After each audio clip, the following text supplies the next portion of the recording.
Personal accountability is not a topic. Every organization, it seems, does some training on some sort of topic. What are some of the classic topics? Help me out, folks. Customer service, leadership, anybody else? Ethics, selling skills, what else? Anybody else? Topics that you've seen training on. Teamwork, communication, thank you. These are all great topics, but I think deeper than any of those is this foundation called personal responsibility, personal accountability. In fact, personal accountability is an overarching principle that touches every area of my life. I cannot and I choose not to escape it.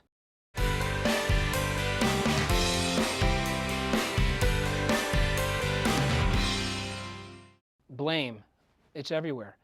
Honestly, how many of you would get out of bed in the morning and say something like this? Today I exist to blame. I'm going to run through my life writing down the names of all the lousy people I know that have not lived up to their commitments to me. I will ask whodunit questions all day long that serve only to indict people, destroy morale, reduce creativity, lower productivity, increase fear, drive wedges between colleagues, and break down teams. I hope you just caught the costs of blame. I'll ask whodunit questions, and I'll begin in my kitchen early one morning. Who left the peanut butter and the bread all over the counter here? Who made the mess in the sink? Who lost my car keys? And then I'll go to the office and ask questions you've probably never heard at your place of employment. Who dropped the ball? Who missed the deadline? Who made the mistake? Who gave me these people? Oh, I hired them. And all of a sudden, I'm all wrapped up in the company coat of arms, my new uniform, the company coat of arms. Arms crossed across my chest, fingers pointing at everybody else. Tell me you don't have this, and I will ask you one question. Ever had an email war? There we are, hunkered down at our desk. We have dimmed the office lights for greater effect. We are basking in the glow of our computer screen. We are going to steal 1 hour from our day and respond.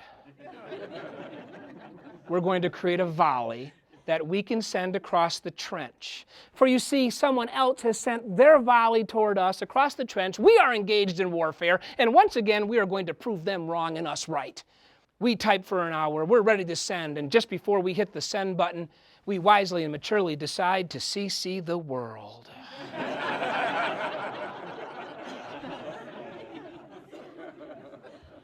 Personal accountability, it's just the better path. See, we can play victim, and we can put stuff off and procrastinate. I'll do it later. We can point fingers, wear the company coat of arms, we can blame.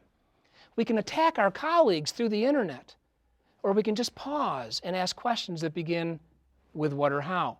And the minute I pause and ask those better questions, we call them QBQs, the victim thinking, the procrastination, and the blame, they go away.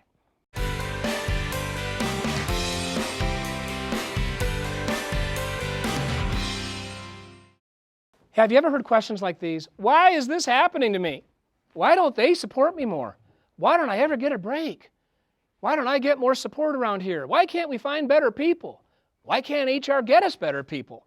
You know, I was talking to a manager recently, and I said, how many people do you have working with you? And he said, about half. Why can't we get good people? Why doesn't the younger generation want to work? These why questions take me straight to victim thinking. That's the V word in your workbook.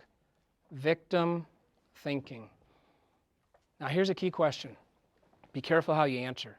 When we play victim, who are we serving? Actually, nobody. How am I learning, growing, and changing? How am I serving people? How am I becoming more excellent if I am wallowing in the classic pity party and playing victim? I spoke in Charlotte, North Carolina on personal accountability in the QBQ, and the next day I got an email from a guy who said, John, I spent 10 years in the military, and in the military I had learned to say, no excuses. But now I've been in the sales business for about 5 years, commercial work of some sort, and just the day I learned about QBQ, before the QBQ session, I went to my manager and I complained about not getting enough coaching, not getting good products, not having the right pricing. I whined about our competition, and I complained about all kinds of stuff to my boss, and then later that day I learned about personal accountability in the QBQ. He was telling me all this in the email.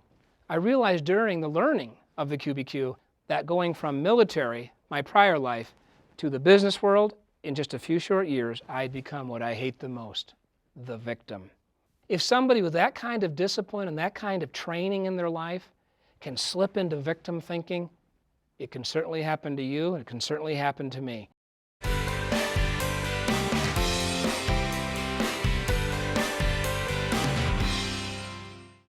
Have you ever heard questions like these? When will they get back to me? When will they return my call? When will somebody give me the vision? When will somebody clarify my job?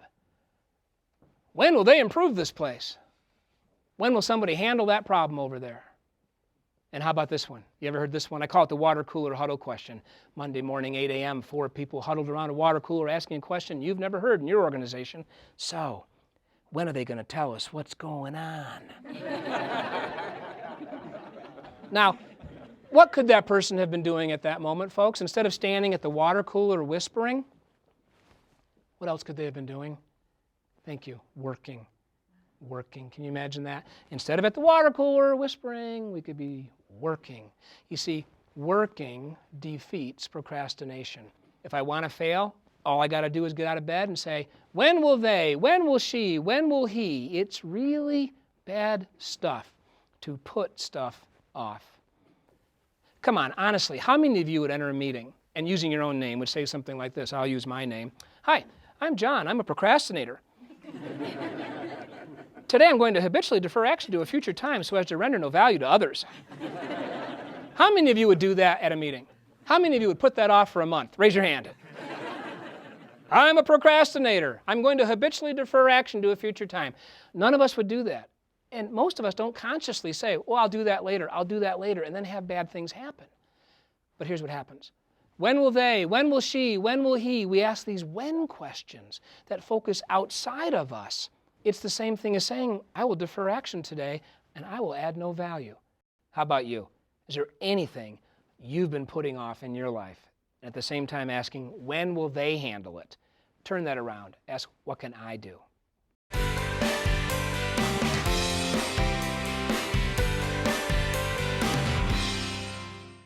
What I'd like to do right now is bring my colleague on, Kristen Lindeen, who's also the oldest of the 7 Miller children, and she's going to share a story with you that supports the content we've been covering. She loves to speak on personal accountability in the QBQ, and I'd like to have her join us at this moment.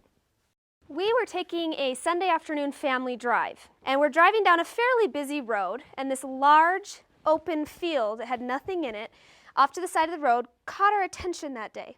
And it caught our attention because it was absolutely littered in newspapers. And then we noticed something else. This man tumbled out of his wheelchair and starts dragging himself like this across the field, clutching newspapers to his chest as he went. So all of us kids, almost in unison, yelled out, Mom, Dad, we have to pull over, we have to help. So Mom and Dad parked the car and we got out, and us Miller kids ran across the field, literally plucking newspapers from the sky. We thought it was fun. So we cleaned up the whole mess, and then we gathered around this man and we helped him back into his wheelchair, and of course we asked him what happened. Turns out his name was Brian, and he'd been in a car accident a few years back and had lost his ability to walk. But he could drive, and so his job was delivering newspapers. Now, he'd gotten home that day and realized that a bundle of newspapers had fallen out of the back of his pickup truck. And in what I believe is an incredible act of accountability, he went out to look for the missing newspapers.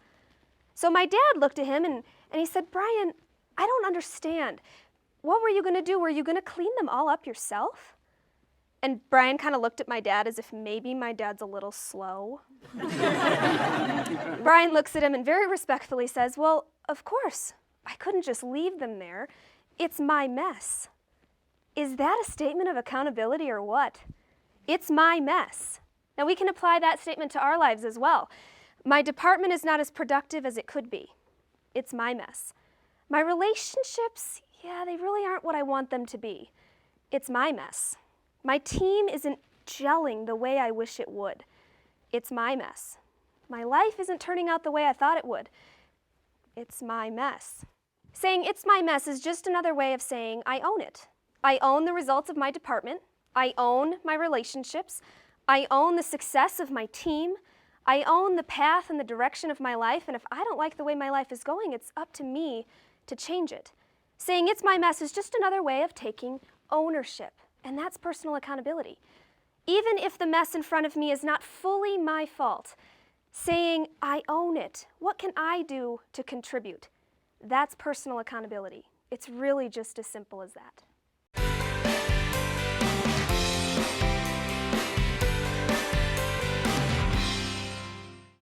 Now, one thing I've discovered is the QBQ is a tool.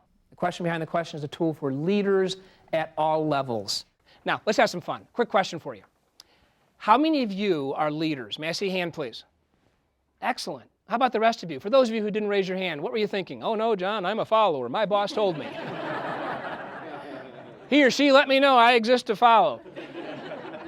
I think it's hilarious how we view leadership. Question for you, how many books have been written on leadership?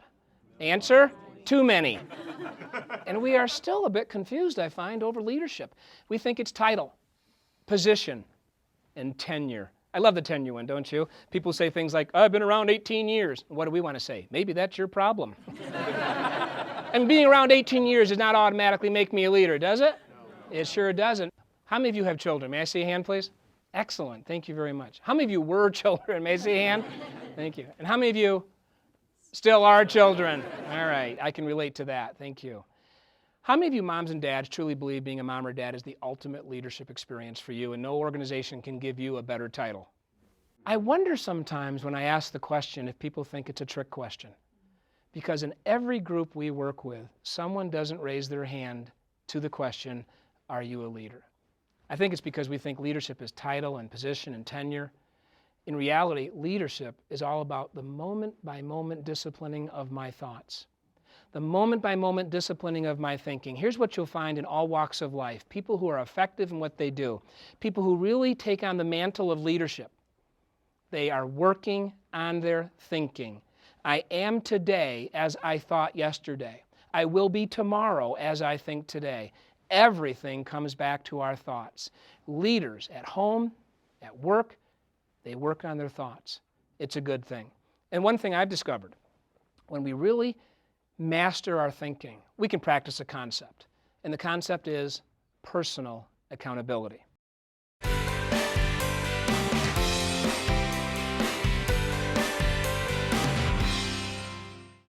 Sometimes when people learn about personal accountability in the QBQ and they go through the training system, or they hear me speak on the message, they'll come up and they'll say something really nice. They'll say, boy, this was really timely for me. And I always thank them. But in reality, there's nothing timely about personal accountability. This is a message that's timeless. It worked yesterday, it works today, and it will work tomorrow. I have a friend named Dave Ramsey. He's an author and a radio and talk show host in the personal finance world.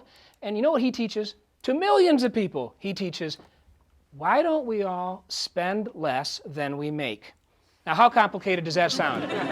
Not very complicated, right? In fact, said differently, I'd say that's pretty fundamental. Sometimes we run around looking for the latest bolt of lightning kind of program that's going to solve our problems, and organizations bring in the red program one quarter and the blue program the next quarter and then the green program by the end of the year, and what does that create? Confusion. The best thing we can do is select a training process and stay with it, and it doesn't have to be new. The old stuff is the good stuff. And so often, the old stuff is the stuff that still works. I mean, come on, how new is personal accountability? But it still applies today. The old stuff is the good stuff.